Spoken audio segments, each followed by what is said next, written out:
Hello, everyone. I'm Alicia. Welcome to Mission Vocab. Today's advanced English vocabulary word is complicit. Complicit is an adjective that means knowingly involved in supporting or allowing another person's wrongdoing, even when someone did not directly commit the harmful act. For example, the accountant became complicit in the fraud when she knowingly altered records to help the executives hide missing money. By providing the thieves with security codes, the employee was complicit in the burglary, even though he never entered the building. Senior managers were considered complicit because they knew about the misconduct, but repeatedly chose not to stop it.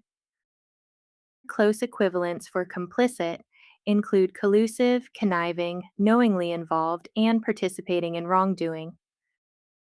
Complicit is often used in crime, corruption, abuse, and ethics, and it emphasizes knowing involvement in or support for wrongdoing, not mere proximity to it. That's complicit. One word, stronger English.